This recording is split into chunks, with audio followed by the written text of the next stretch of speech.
네, 하나님께서 주시는 말씀 함께 읽겠습니다.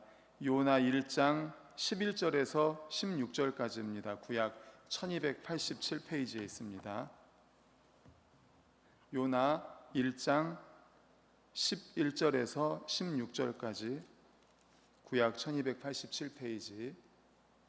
우리 11절부터 16절까지 다 같이 읽겠습니다. 시작. 바다가 점점 흉용한지라 무리가 그에게 이르되 우리가 너를 어떻게 하여야 바다가 우리를 위하여 잔잔하겠느냐 하니 그가 대답하되 나를 들어 바다에 던지라. 그리하면 바다가 너희를 위하여 잔잔하리라. 너희가 이 큰 폭풍을 만난 것이 나 때문인 줄 내가 아노라 하니라. 14절 보여주세요. 시작. 무리가 여호와께 부르짖어 이르되 여호와여 구하고 구하오니 이 사람의 생명 때문에 우리를 멸망시키지 마옵소서. 무죄한 피를 우리에게 돌리지 마옵소서. 주 여호와께서는 주의 뜻대로 행하심이니이다 하고 요나를 들어 바다에 던짐에 바다가 뛰노는 것이 곧 그친지라.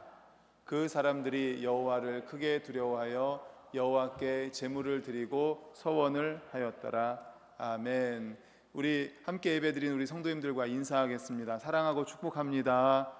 사랑하고 축복합니다. 네, 사랑하고 축복합니다. 네, 오늘은 우리를 향한 하나님의 사랑이라는 제목의 말씀으로 함께 은혜를 나누고자 합니다. 오늘 본문은 하나님의 낯을 피해 도망치던 요나 선지자의 이야기 중에 가장 극적인 장면입니다. 하나님은 요나 선지자에게 니느웨로 가서 회개하라고 선포하라고 명령을 하셨죠. 그런데 거기 가기 싫었습니다. 그래서 니느웨 반대 방향인 다시스로 가는 배를 탑니다. 그런데 하나님께서는 그 다시스로 가는 배를 탄 요나를 그냥 두지 않으셨습니다. 바다에 큰 폭풍을 일게 하십니다. 결국 요나는 자신이 그 재앙의 원인임을 그 배에 탄 사람들에게 이야기를 합니다. 선원들이 요나에게 묻습니다. 그러면 우리가 어떻게 해야지 이 폭풍이 잔잔해질 수 있습니까? 그러니까 요나가 나를 들어서 바다에 던져라 이렇게 이야기를 합니다. 우리는 이 본문에서 단순히 한 선지자의 불순종 그리고 그 불순종에 대해서 하나님이 처벌하시는구나 이렇게 단순하게만 생각해서는 안 될 것입니다. 이 거친 폭풍 속에서 그리고 바다에 던져지는 요나의 모습 속에서 우리는 우리를 향한 하나님의 사랑, 포기하지 않는 하나님의 사랑, 정말 집요한 하나님의 사랑, 끈질긴 거대한 하나님의 사랑을 발견할 수 있어야 하겠습니다. 그래서 오늘 하나님의 사랑 세 가지를 살펴보도록 하겠습니다. 먼저 첫 번째는 포기하지 않고 끝까지 추격하시는 하나님의 사랑입니다. 요나는 하나님을 피해 달아날 수 있을 것이라고 생각을 했습니다. 그래서 니느웨 반대 방향인 다시스로 가기 위해서 항구인 욥바에 딱 도착을 하니까 마침 거기에 다시스로 가는 배가 딱 있었던 거예요. 그래서 그 배에 탑니다. 역시 내가 하나님을 피해서 도망가려고 하니까 이렇게 딱딱 맞아 떨어진다. 정말 운이 좋다라고 생각을 했겠죠. 그런데 하나님은 폭풍을 보내셔서 그 배를 막습니다. 우리 12절 다 같이 화면 보고 읽겠습니다. 시작. 그가 대답하되 나를 들어 바다에 던지라. 그리하면 바다가 너희를 위하여 잔잔하리라. 너희가 이 큰 폭풍을 만난 것이 나 때문인 줄을 내가 아노라 하니라. 아멘. 여기서 우리는 첫 번째 하나님의 사랑을 보게 됩니다. 지난주에도 말씀드렸지만 요나를 향한 하나님의 사랑입니다. 포기하지 않는 하나님의 사랑입니다. 만약에 하나님이 요나를 사랑하지 않으셨다면 불순종해서 도망가는 요나, 하나님의 말씀에 불순종해서 니느웨로 가라고 했는데 반대 방향인 다시스로 가는 그 요나가 탄 배. 그래? 알았어. 넌 다시스로 간다 이거지? 그럼 거기서 끝! 하고 요나를 버리면 끝납니다. 그런데 하나님은 어떻게 하셨어요? 다시스로 가는 그 배, 요나가 탄 배에 폭풍을 일으킵니다. 어떻게 해서든지 요나를 보내려고 하는 거죠. 집요하게 요나를 끝까지 포기하지 않으신 겁니다. 요나의 발걸음을 폭풍을 통해서 멈추시는 거죠. 우리의 삶도 마찬가지입니다. 때로 우리 삶에 이해할 수 없는 폭풍이 찾아오고 진행하던 일이 막히고 고난의 바다에 빠질 때가 있습니다. 그것은 하나님이 우리를 미워하셔서 그런 것이 아닙니다. 잘못된 길로 가는 우리를 포기할 수가 없어서입니다. 주님의 품으로 돌이키게 하시려는 하나님의 치열한 사랑의 추격이라는 사실을 믿으시기를 간절히 축원합니다. 아멘. 하나님은 절대 우리를 포기하지 않으십니다. 미국의 한 거대한 국립공원에서 큰 산불이 났습니다. 큰 산불 이후에, 불이 꺼진 후에 산림 감시원들이 이제 타버린 숲을 조사하다가 잿더미 속에서 까맣게 수치된 어미새를 발견을 했습니다. 불쌍한 마음과 또 그런 마음을 가지고 지팡이 끝으로 이 새를 툭툭 쳐봤는데 깜짝 놀랐습니다. 그 새 밑에서 뭐가 나왔을까요? 새끼새가 3마리가 나온 거예요. 어미새는 불길이 덮쳐오는 그 공포 속에서 어미새는 날 수 있으니까 도망갈 수가 있지 않습니까? 도망갈 수 있었지만 도망가지 않고 새끼새를 품었던 겁니다. 그리고 밀려오는 불길을 온몸으로 다 막아내고 죽어간 것입니다. 도망갈 수 있었지만 새끼를 두고 혼자 살 수 없었기에 불길 속으로 자신을 던졌습니다. 하나님이 요나를 향해 폭풍을 보내신 것은 그를 태워 죽이려는 불길이 아니었습니다. 불순종이라는 더 무서운 죄의 불길, 불순종이라고 하는 더 무서운 죄의 불길에 타 죽어가는 요나를 날개 아래 품어 살리시려는 어미새의 처절한 몸부림이었던 것입니다. 하나님은 우리를 살리기 위해서라면 자신의 온몸이 타들어가는 아픔도 마다하지 않는 분이라는 사실을 믿으시기를 간절히 축원합니다. 아멘. 바로 그 사랑이 있었기 때문에, 요나를 향한 하나님의 그런 처절한 사랑이 있었기 때문에 요나를 끝까지 포기하지 않으셨던 거예요. 그래서 폭풍을 통해서 그냥 그래, 넌 다시스로 가라. 나는 새로운 선지자를 세워서 니느웨에 보낼 것이다. 그리고 이것은 요나서가 아니라 이제 새로운 선지자의 이름으로 해서 성경에 남게 할 것이다. 얼마든지 그렇게 할 수 있었지만 요나를 사랑하셨기 때문에 요나라 불순종이라는 그 더 뜨거운 불에 타 죽게 하지 않으시고 끝까지 요나를 사랑하시고 포기하지 않으시고, 그래서 폭풍을 일으키셔서 요나를 다시금 니느웨로 가게 하시죠. 바로 여기에서 포기하지 않는 집요한 끝까지 사랑하시는 그 하나님의 사랑을 첫 번째로 발견할 수 있습니다. 그렇다면 두 번째, 오늘 말씀을 통해서 발견할 수 있는 하나님의 사랑은 대속을 통해 확증된 희생적인 사랑입니다. 요나의 청천벽력 같은 고백을 이방인 그 배에 탄 사람들이 듣습니다. 나를 바다에 던지십시오. 이 폭풍은 바로 나 때문입니다. 나를 바다에 던지면 괜찮아질 겁니다라는 청천벽력 같은 소리를 듣습니다. 그런데 그 이방인들이 같이 배에 탔지만 아무리 폭풍이 몰아친다고 해도 어떻게 사람을 집어서, 살아있는 사람인데 살아있는 요나를 갖다가 폭풍 속에 던질 수가 있겠습니까? 말도 안 된다라는 거죠. 말도 안 되죠. 던지면 죽잖아요. 그러니까 사실 사람을 죽이는 거잖아요. 어떻게 그렇게 할 수 있습니까? 그러니까 그건 말도 안 된다. 그래서 어떻게 합니까? 13절을 우리 화면 보고 읽겠습니다. 시작. 그러나 그 사람들이 힘써 노를 저어 배를 육지로 돌리고자 하다가 바다가 그들을 향하여 점점 더 흉용함으로 능히 못한지라. 아멘. 이제 그렇게는 도저히 못하겠고 어떻게 합니까? 그래서 사람들이 힘써 노를 젓습니다. 도저히 살아있는 요나를 바다에 던져서 죽게 할 수는 없었던 거예요. 그러니까 어떻게 합니까? 자신들의 힘과 기술로 어떻게든지 이 폭풍을 이겨보려고 합니다. 그래서 힘써 노를 젓습니다.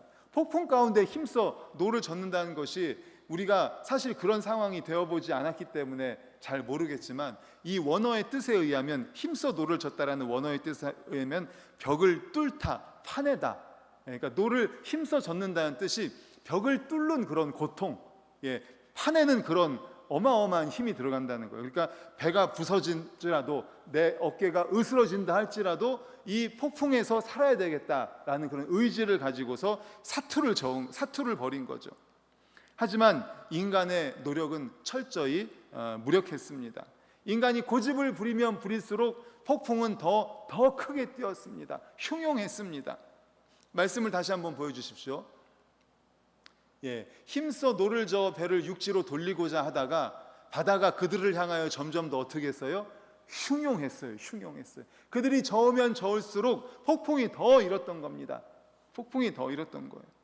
결국 인간의 한계를 깨달은 선원들은 하나님께 부르짖으며 어쩔 수 없이 요나를 바다에 던집니다. 15절입니다. 15절 보여주세요. 읽겠습니다. 시작.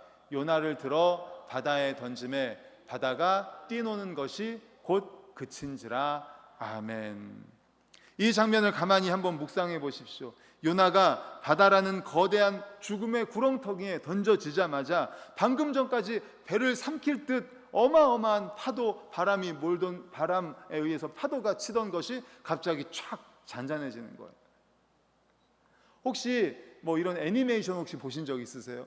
저는 말씀을 준비하다 보니까 어딘지는 모르겠는데 이런 애니메이션이 딱 생각이 나더라고요. 이건 영화에서나 볼 수 있는 장면이잖아요. 배가 있는데 어마어마한 폭풍이 치는데 갑자기 바다가 고요하게 촥 잔잔해지는 거예요. 한 사람의 목숨이 깊은 바다에 잠기자 배에 있는 모든 생명이 살아난 것입니다. 그래서 이 요나가 신약 성경에서 누구를 상징합니까? 예수 그리스도를 상징합니다. 예수 그리스도. 이 극적인 반전은 수백 년 후에 이 땅에 오실 예수 그리스도 십자가를 강력하게 보여주는 거울입니다. 요나가 이제 나중에 물고기 뱃속에 들어가서 며칠 동안 있었어요? 3일 동안 있었죠. 바로 예수님께서도 십자가에 달려 죽으시고 무덤에 며칠 동안 계셨어요? 3일 동안 계셨죠. 지금 말씀도 마찬가지입니다. 요나가 그 어마어마한 폭풍 속에 빠졌을 때 바다가 잔잔해지면서 수많은 사람을 살렸던 것처럼 바로 예수 그리스도를 상징하는 거죠. 우리는 모두 스스로 초래한 죄의 폭풍 속에서 영원히 침몰할 수밖에 없는 절망적인 존재들이었습니다. 내 힘으로는 구원의 육지에 도달해 보려고 철학이라는 종교적인 노를 저었습니다. 선행이라는 그런 도덕적인 노를 저었습니다. 하지만 죄의 파도는 점점 더 거세게 우리의 영혼을 압박할 뿐입니다. 아까 사람들이 자신의 힘을 노력해서 뼈가 으스러질지언정 파도를 어떻게든지 그 파도를 물리치려고 했지만 점점 더 흉흉해졌던 것처럼 사람의 힘으로는 이 죄의 문제를 해결할 수가 없습니다. 도덕으로, 선행으로, 또 철학으로, 어떤 것으로도 우리가 영원히 죽을 수밖에 없는 이 죄의 문제는 해결할 수가 없습니다. 우리가 탄 인생의 배가 완전히 파선하기 직전 하나님의 방법, 하나님께서 요나보다 더 큰 바로 예수 그리스도를 이 땅에 보내주신 줄로 믿습니다. 아멘, 아멘. 그렇습니다. 바로 예수 그리스도. 그리고 요나가 배에 탄 자들을 위해 바다에 던져진 것처럼 예수 그리스도께서 죄의 폭풍 속에서 죽어가는 우리를 살리기 위해서 십자가라는 그 폭풍 속에 뛰어들으신 것입니다. 하나님이 우리를 위해서 치르신 대가는 어마어마했습니다. 적당한 정도의 수준이 아니었습니다. 독생자이신 예수 그리스도, 하나님께서 가장 사랑하시는 아들 독생자 예수 그리스도를 죽음의 심연에 밀어 넣으시는 처절한 희생이었습니다. 예수님이 십자가에서 숨을 거두시는 그 순간 우리를 향해 무섭게 몰아치던 폭풍, 죄의 폭풍, 죽음이라는 폭풍, 심판이라는 그 폭풍은 영원히 잔잔해졌습니다. 이것이 바로 요나서 1장이 우리에게 고발하는 동시에 확증해주는 하나님의 강렬하고도 희생적인 대속적인 사랑이라는 사실을 기억하시기를 간절히 축원합니다. 아멘. 그러니까 요나서를 볼 때에 그냥 요나, 하나님 말씀에 불순종한 요나, 그래서 하나님께서 그를 사랑하시는데 그래서 다시 니느웨로 가서 회개하라고 선포해서 회개하고, 요 정도만, 이것까지 알면 좋죠. 이 정도도 알아도 좋지만 그 요나서를 통해서 더 큰 하나님의 뜻은 바로 이 말씀이에요. 요나를 통해서 말씀해주고 계신 예수 그리스도. 요나가 바다에 빠지면서 잠잠해지면서 이방인들을 살렸던 것처럼 예수님께서 십자가에 달려 죽으시면서 온 인류를 살리셨다는 것, 바로 요나가 물고기 뱃속에 3일 동안 있었던 것이 예수님께서 3일 동안 무덤에 계셨던 것을 상징하는, 바로 이 요나서를 통해서도 예수 그리스도, 신약 예수 그리스도를 다 이미 말씀하고 계시는 거예요. 우리는 거기까지 봐야 한다는 거죠. 바로 예수 그리스도의 희생적인 사랑, 바로 오늘 말씀을 통해서 두 번째 우리가 깨달아야 될 사랑인 줄로 믿습니다. 아멘. 그렇다면 세 번째, 마지막으로는 이방인까지도 구원하시는 넓은 사랑입니다. 요나가 바다에 던져지고 이제 바다가 거짓말처럼 잔잔해지자 배 위에 남아있던 이방인 선원들이 얼마나 놀랐겠습니까? 우리가 만약에 그 상황이 됐다고 생각을 해보세요. 어마어마한 파도가 요나를 던지자 갑자기 확 잔잔해진 거예요. 그러니까 이방인들이 영적인 충격을 받습니다. 16절 우리 화면 보고 읽겠습니다. 시작. 그 사람들이 여호와를 크게 두려워하여 여호와께 제물을 드리고 서원을 하였더라. 아멘. 여기서 그 사람들이 크게 두려워했다라는 말은 그냥 단순히 공포에 질렸다라는 의미가 아닙니다. 하나님이 살아계심, 그 압도적인 주권 앞에 압도되어 엎드리는 거룩한 경외감이죠. 두려운 거죠. 거룩한 경외감입니다. 거룩한 경외감.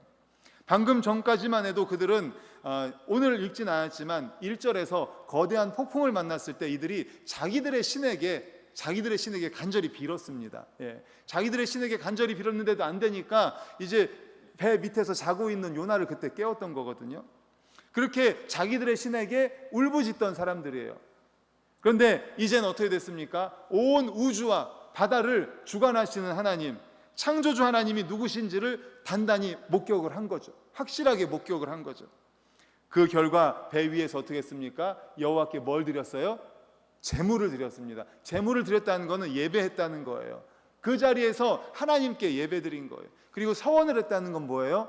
신앙을 고백했다는 거예요. 아, 하나님이 살아계신 하나님이시구나. 진짜 신은 하나님이구나. 우리가 믿는 신 다 가짜고 진짜 요나가 믿는 하나님이 진짜 하나님이구나 라는 것을 신앙을 고백했다는 것입니다.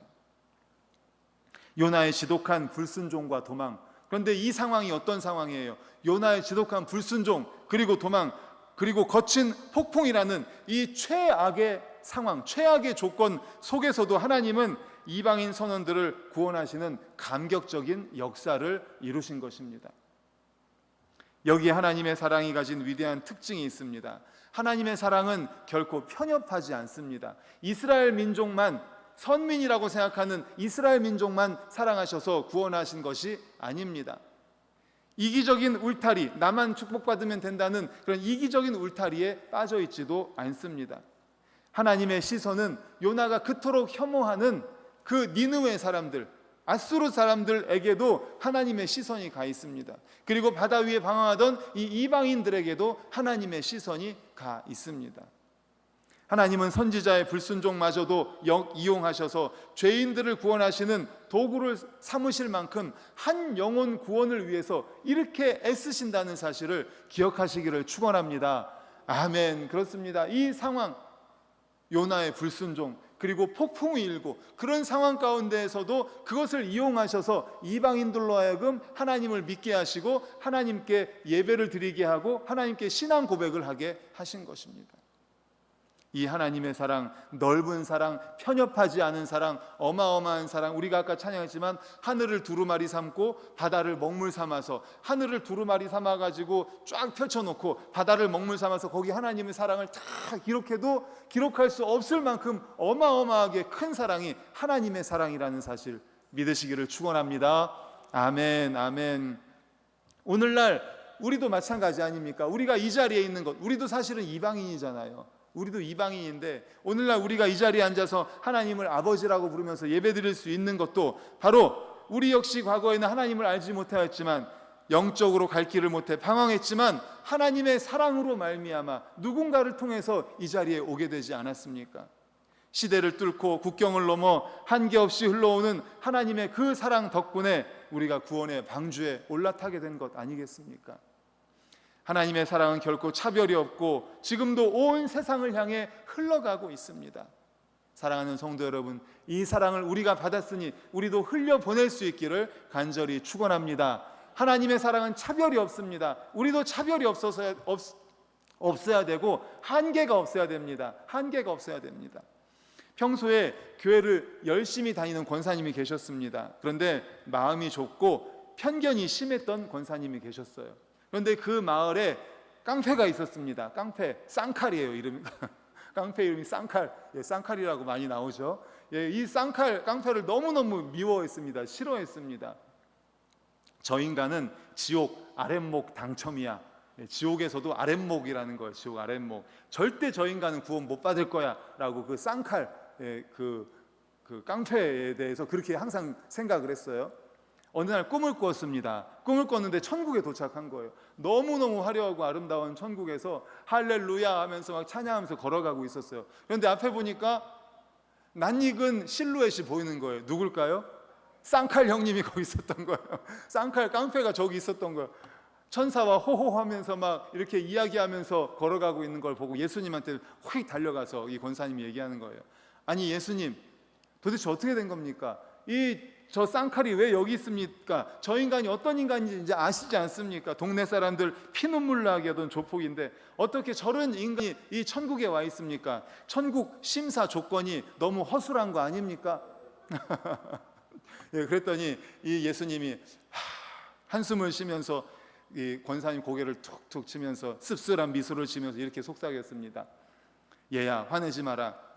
사실 저 사람도 천국 문 앞에서 너의 실루엣을 보고는 나에게 다가와서는 화를 내면서 이렇게 얘기하더구나. 예수님, 동네에서 입만 열면 남 흉보고 시험 들게 하던 저 권사가 어떻게 천국에 와 있습니까?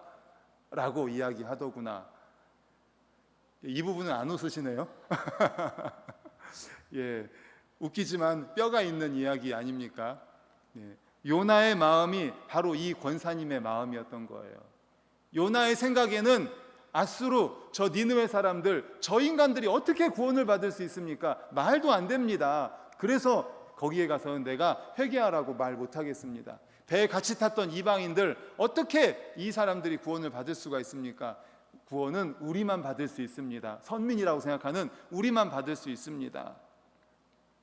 요나는 하나님의 사랑의 크기를 자기 생각으로 제한을 해놨던 거예요. 하지만 하나님의 사랑은 내가 그어놓은 선을 훌쩍 뛰어넘습니다. 내 생각을 훌쩍 뛰어넘습니다. 내가 자격이 없는데도 구원받았다는 사실을 기억할 수 있기를 간절히 소망합니다. 나는 된다고 생각하면 안 됩니다. 나도 안 되는 사람인데 하나님이 사랑해 주셔서 이 자리에 있는 겁니다. 그런데 아수르 사람들은, 그 이방인들은, 그리고 우리가 생각할 때 제한해 놓은 그 사람들, 그렇게 생각해서는 안 되겠죠. 하나님께서는 그들도 모두 사랑하십니다. 그 넓은 주님의 사랑을 품고 증거하는 우리 모두가 될 수 있기를 간절히 축원합니다. 아멘. 말씀을 정리합니다. 지금 우리의 삶에 거센 폭풍이 불고 있습니까? 내가 계획한 대로 일이 풀리지 않고 사방이 막혀서 답답하십니까? 그렇다면 잠시 멈춰서서 하늘을 볼 수 있기를 바랍니다. 그것은 우리를 망가뜨리려는 저주가 아니라 도망치는 우리를 붙잡으시려는, 불순종이라는 더 어마어마한 죄의 그 폭풍 속에 빠지지 않게 하시려는 하나님의 사랑의 손길일 수도 있습니다. 나를 살리기 위해 독생자 예수를 십자가에 던지신 그 사랑의 음성의 귀를 기울이십시오. 우리를 포기하지 않으시는 그 거대한 사랑 앞에서 요나처럼 끝까지 고집 피우고 도망치지 마십시오. 이제는 내 고집과 불순종을 내려놓고 주님의 품으로 돌이키십시오. 그리고 우리를 추격하시는 하나님의 그 사랑을 신뢰하면서 날마다 그 품 안에서 참된 평안을 누리는 우리 모든 성도님들 되시기를 간절히 축원합니다. 아멘. 이 시간 우리 함께 찬양하고 그리고 나서 기도하도록 하겠습니다.